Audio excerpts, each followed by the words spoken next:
చేసుకున్నాం. కష్టాల్లో కేసీఆర్ని ఆదుకున్నాం, నష్టాలు వచ్చినప్పుడు అదే కేసీఆర్ని నిలదీసి ప్రశ్నించినాం. కవితక్క నాకు ఇప్పుడు కాదు 20 ఏళ్ల క్రితమే పరిచయం. చాలా మంది టీవీ ఛానళ్లు చూస్తూ ఇప్పుడు కవితక్క చెప్తున్న విషయాలు అన్ని వింటున్నారు. దయచేసి డిస్టర్బ్ చేయకండి. ఇది నేను రాజకీయం కోసమో మోమాటం కోసమో చెప్పట్లేదు. కవితక్క పుట్టింది కేసీఆర్ కుటుంబంలో కావచ్చు, కానీ ఒక మామూలు మహిళ ఎన్ని కష్టాలు పడ్డదో నాకు అన్ని ప్రత్యక్షంగా తెలుసు. ఎందుకంటే కవితక్క అమెరికా నుంచి వచ్చినాక తెలంగాణ పౌర సమాజం నుంచి ఒక పేపరు ఛానల్ పెట్టాలని చెప్పి నేను పరిచయం కావడం జరిగింది. ఆ కష్టాలు నష్టాలు అన్ని తర్వాత చెప్తా. గానీ ఈ రోజు నేను ఇక్కడికి రావడానికి ప్రధాన కారణం కేసీఆర్ కూతురుగా తాను రాజకీయాల్లోకి రావచ్చు, తెలంగాణ జాగృతిగా మనం పరిచయం కావచ్చు, బతుకమ్మగా పరిచయం కావచ్చు. కానీ ఈ రోజు తెలంగాణ కష్టాల్లో ఉంటే ఏ రాజకీయ పార్టీ పోరాటం చేయకుండా ఓన్లీ నుమాయిష్ మన నాంపల్లిలో ఎగ్జిబిషన్ జరిగినట్టు ఎగ్జిబిషన్ కి పోయొచ్చినట్టు పోయేస్తున్నారు. నిన్న నేను 12 గంటలకి ఖమ్మం చేరుకొని అక్కడ దీక్షా శిబిరం దగ్గర గానీ అంబేద్కర్ భవన్ దగ్గర ఉంటే నేను ఒక మామూలు మధ్యతరగతి కుటుంబంలో పుట్టి నాకు కూడా సొంత ఇల్లు లేదు. అలాంటి నేనే ఒక 5-6 గంటలు అక్కడ ఉండలేకపోయినా. ఇంతింతలావు దద్దులు, విపరీతమైన మురుగు కంపు, అంటే అక్కడ కనీసం పీల్చడానికి కూడా అక్కడ గాలి కూడా సరైన లేదు. అలాంటి దగ్గర 24 అవర్స్ ఉండడమే కాకుండా అక్కడ బాధితులు మాట్లాడిన విషయాలు చూస్తే మనము స్వాతంత్ర భారతదేశంలో ఉన్నామా, గొర్రెలు బర్రెలు లాగా వాళ్ళని గొడ్ల కొట్టల్లో తొలినట్టు తోలేరు. నాకే బాధ అనిపించింది. అలాంటిది అక్క మీకు హ్యాట్స్ ఆఫ్. రాజకీయాలు సమాజం ఏమనుకుంటే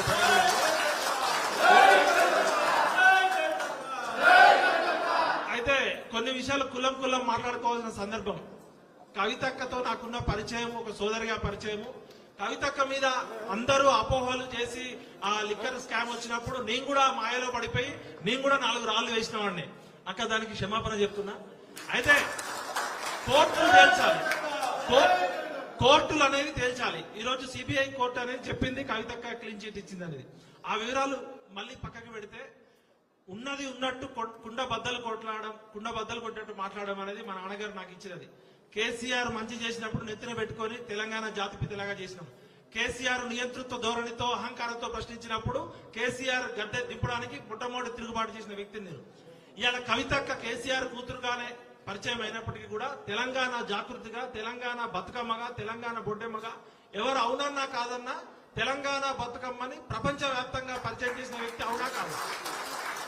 అయితే కవిత గారు ఏమన్నా తప్పులు చేస్తే కోర్టులు నిర్ణయిస్తాయి. కానీ ఇవాళ ఆమె అన్ని పక్కకు పెట్టి అన్ని రాజకీయ పార్టీలని వినమ్రంగా మేము నమస్కరించి అడుగుతున్నా. ఇవాళ ఖమ్మం జిల్లా ప్రజలు దుఃఖంలో ఉన్నారు.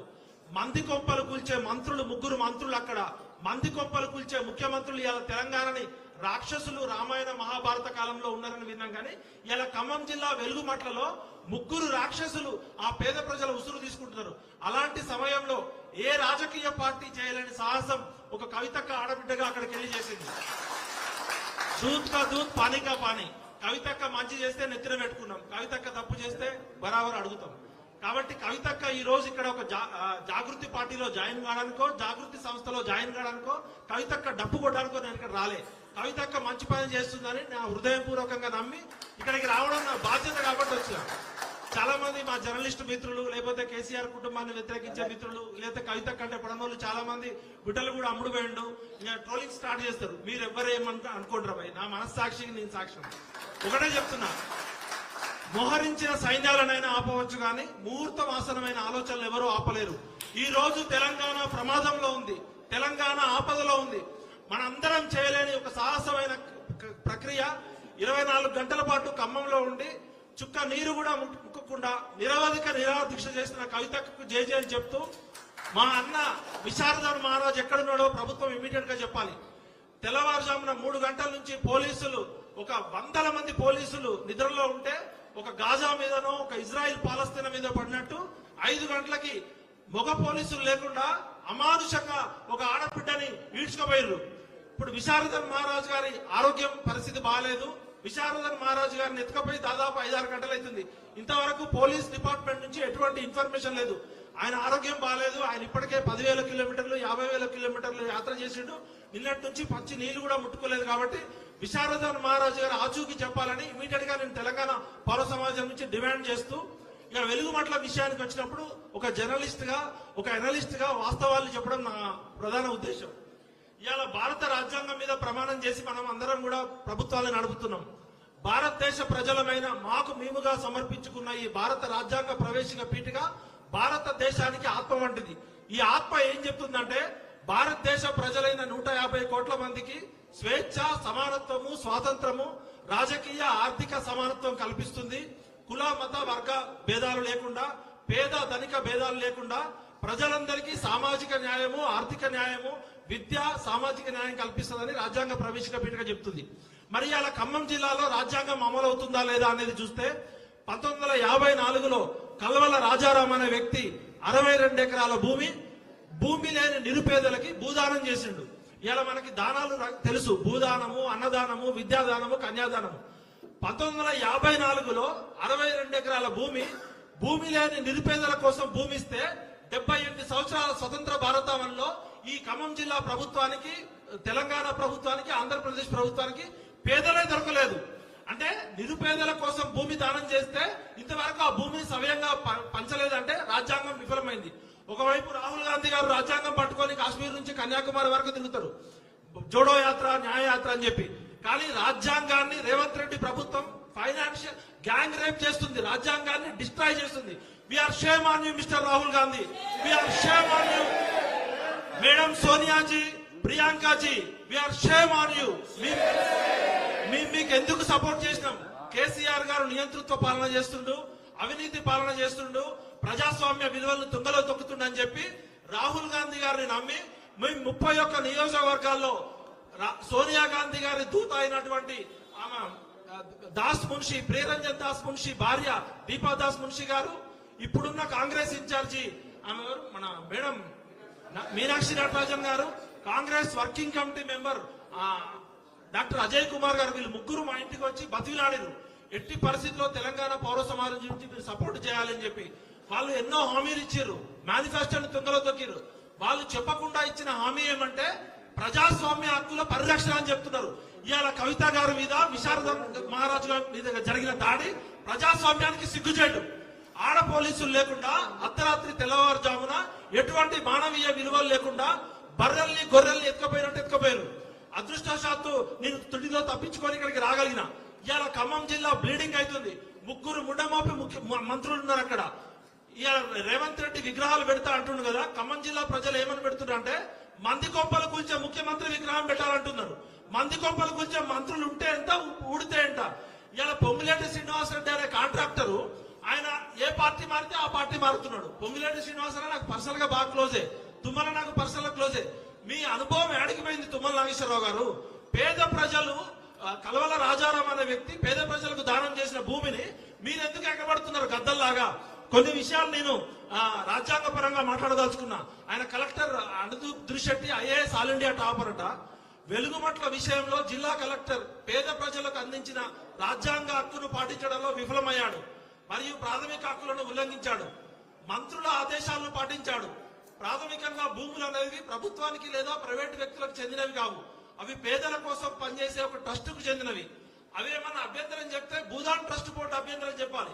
భూదాన్ ట్రస్ట్ బోర్డు ఎటువంటి అభ్యంతరం లేకుండా మొత్తం భూమి విస్తీర్ణం 62 ఎకరాలు, కానీ పేద ప్రజల నుండి 32 ఎకరాల భూమిని బలవంతంగా స్వాధీనం చేసుకున్నాడు. మిగతా 30 ఎకరాల గురించి ఆయన మాట్లాడాడు. ఎందుకంటే మిగతా 30 ఎకరాల్లో పొంగులేటి బంధువులు ఉన్నారట, తుమ్మల బంధువులు ఉన్నారట, మంత్రుల బంధువులు ఉన్నారట. రాజ్యాంగం యొక్క ప్రాథమిక హక్కును ఉల్లంఘించడం తప్ప మరొకటి కాదు. ఆ భూమి ప్రభుత్వానికి లేదా ప్రైవేటుకు చెందినది కాదు, పేద ప్రజల కోసం చేసినది. భూదాన్లోని అనేక భూములు 28,000 ఎకరాల భూమి తెలియని వ్యక్తులు ఆక్రమించారు.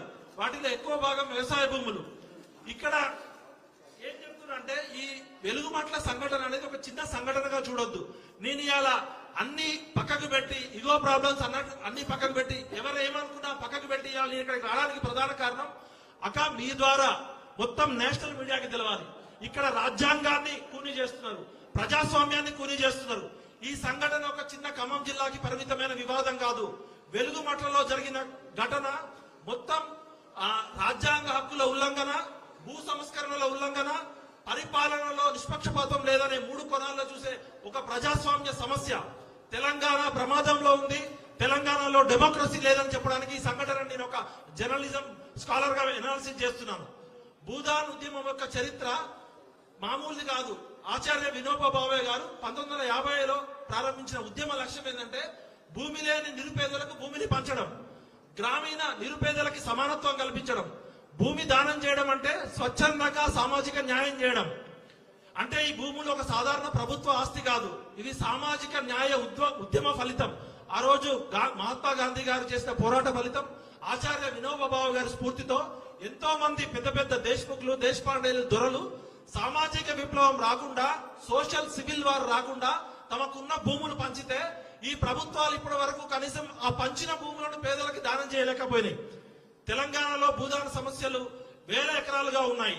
ఈ భూములపై రియల్ ఎస్టేట్ వ్యక్తుల ఆసక్తులు, ఇన్ఫ్లుయెన్స్ పీపుల్, మంత్రులు, ఎమ్మెల్యేల ప్రభావము, భూమాఫియా ప్రభావం ఉంది. వెలుగుమట్లలో జరిగిన ఘటన మొత్తం 62 ఎకరాలలో ఉన్న 32 ఎకరాల్లో పేద ప్రజల మీద బుల్డోజర్లు పంపించి అర్ధరాత్రి పోలీసులు పంపించి దాడి చేశారు.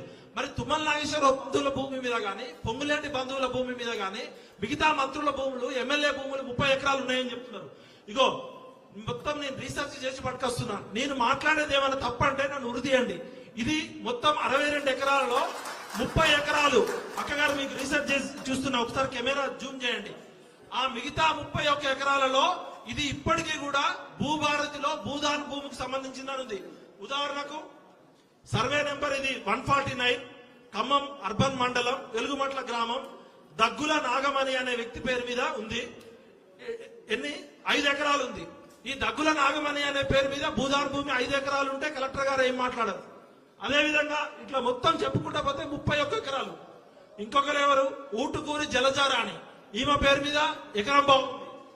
మరి వీళ్ళు సక్రమము, పేదల అక్రమమా? అదే విధంగా చెలమల శెట్టి నళిని, ఈమె పేరు మీద ఎకరంన్నర ఉంది. అదే విధంగా బోనాల అంబాప్రసాద్ ఎకరం ఉంది. వీళ్ళంతా ఎవరు? తుమ్మల నాగేశ్వరరావు బంధువుల, పొంగులేటి బంధువుల, రాజ్యాంగానికి అతీతమైన శక్తుల? బోనాల రామకృష్ణ 2 ఎకరాలు. ఇలా చెప్పుకుంటూ పోతే మొత్తం అన్ని రికార్డ్స్ తోటి ఇక్కడ రేవంత్ రెడ్డి ఫోటో ఉంది, ఇక్కడ పొంగులేటి ఫోటో ఉంది. మీ ప్రభుత్వం ఇచ్చిన డేటానే 62 ఎకరాలు భూదాన్లో ఉంది. ఈ 147, 148, 149 సర్వేలలో 30 ఎకరాలేమో పేదలు అన్యాయంగా ఆక్రమించుకున్నారని బుల్డోజర్లు పంపించినావు. మరి ఈ 30 ఎకరాల సంగతి ఏంటంటే, ఇక్కడ అసలు కథ ఏంటంటే, నేను కూడా ఖమ్మం జిల్లా, అక్కడ ఉన్న వాస్తవ పరిస్థితి ఏంటంటే 10 సంవత్సరాల క్రితం ఆ భూమి ఖమ్మం టౌన్ కి దూరంగా ఉంది.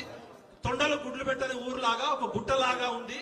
అప్పుడు పేద ప్రజలు పాపం కరెంటు లేకుండా, నీళ్లు లేకుండా 8 సంవత్సరాల నుంచి ఉంటున్నారంటే అంతకన్నా పేదరికానికి అర్హత ఏంటి? ఈ రోజు కరెంటు లేకుండా ఎవరైనా ఉండగలరా? మొబైల్ ఫోన్ లేకుండా ఉండగలరా? అలాంటిది దాదాపు 10 సంవత్సరాల నుంచి ప్రభుత్వం కరెంట్ ఇవ్వకపోయినా, తాగునీటి సౌకర్యం ఇవ్వకపోయినా, రవాణా సౌకర్యం ఇవ్వకపోయినా కూడా ఎటువంటి దిక్కులేని అనాథల్లాగా వాళ్ళు తమ సొంత డబ్బులతోటి పాములు కరుస్తున్నా, తేళ్లున్నా కూడా ఆ గుట్టని బాగు చేసుకొని ఎటువంటి దిక్కులేని అనాథల్లాగా ఉంటున్నారు. ఇలా ట్రైబల్ ఏరియాల్లో కూడా రాష్ట్రపతి పథకం కింద ట్రైబల్ ఏరియాలో కూడా కరెంటు తీగలు లేని ఏరియాలో కూడా సోలార్ కల్పించమని చెప్తుంది రాష్ట్రం. నార్త్ ఈస్ట్ స్టేట్స్ కు పోతే మనకి ఎక్కడైతే కరెంట్ ఇవ్వలేమో అక్కడ సోలార్ ఇస్తుంది. అటువంటి చోట ఖమ్మం పట్టణానికి ఆనుకొని ఉన్న వెలుగుమట్ల గ్రామంలో కరెంటు లేకుండా 10 సంవత్సరాల నుంచి ఉంటున్నారంటే ఇది నాగరిక సమాజానికి, ప్రజాస్వామ్యానికి సిగ్గుచేటు. We are shame on this democracy. ఎందుకంటే భారత రాజ్యాంగం ఏమో ప్రజలందరికీ సమాన హక్కులు కల్పిస్తామని చెప్తుంది. ఖమ్మం కలెక్టరేట్ పక్కనే, కలెక్టరేట్ నీడలో ఉన్న ఈ పేద ప్రజలు అక్కడ ఉన్నప్పుడు ఆ భూమికి విలువ రాలే. ఎప్పుడైతే కలెక్టరేట్ అక్కడికి వచ్చిందో ఆ కలెక్టరేట్ చుట్టుపక్కల ఎవరు, మన టిఆర్ఎస్ లో మంత్రిగా ఉన్నాడు పువ్వాడ అజయ్ కుమార్ గారికి 100 ఎకరాలు ఉన్నాయి, పొంగులేటి శ్రీనివాసరెడ్డి గారికి 100 ఎకరాలు ఉన్నాయి, మంత్రులకి 100 ఎకరాలు ఉన్నాయి, రియల్ ఎస్టేట్ మాఫియాకి 100 ఎకరాలు ఉన్నాయి. మరి ఈ 60 ఎకరాల మీద ఇప్పుడే ఎందుకు మీకు ప్రేమ వచ్చింది? 10 సంవత్సరాల నుంచి ఎందుకు ప్రేమ రాలేదంటే, ఇప్పుడు అక్కడ కలెక్టర్ అనుదీప్ దురిశెట్టి చెప్పినట్టే ఈ 30 ఎకరాల విలువ 250 కోట్లు. అంటే ఈ 250 కోట్ల విలువైన భూమిలో పేద ప్రజలు ఉండడం వాళ్ళకి ఇష్టం లేదు. కూలీ నాలి చేసుకొని కష్టం చేసుకునే ప్రజలు అక్కడ కలెక్టరేట్ దగ్గర ఎట్లుంటారు? ఈ కూలీ నాలి చేసుకునేటోళ్ళు. అది ఖమ్మంకి ఇప్పుడు బంజారా హిల్స్ అంత కాస్ట్లీ అయింది. అక్కడ 100 నుంచి 150 ఎకరాలు ఒక మంత్రికి ఉంది, 100 నుంచి 150 ఎకరాలు ఒక పొలిటీషియన్ కి ఉంది. వాళ్ళ రియల్ ఎస్టేట్ భూములకి ధరలు వస్తాయి. ఇక్కడ ఎకరం 5 కోట్ల నుంచి 10 కోట్లు పలుకుతుంది. ఈ కూలీ నాలి చేసుకునేటోళ్ళు, పాసి పనులు చేసుకునేటోళ్ళు, పొద్దున్న లేస్తే హోటల్లో పనిచేసేటోళ్ళు ఇక్కడ ఉంటే అంబానీ ఇంటి పక్కన స్లమ్ ఉంటే ఎట్లుంటది అన్నట్టు ఈ నడమంత్రపు స్థిరొచ్చిన ఈ పొంగులేటి శ్రీనివాసరెడ్డి, ఆ పువ్వాడ అజయ్ కుమార్, లేకపోతే ఈ తుమ్మల అనుచరులు ఈ పేద ప్రజలను అక్కడ నుంచి పంపించాలనే కుట్రతోటి అక్కడ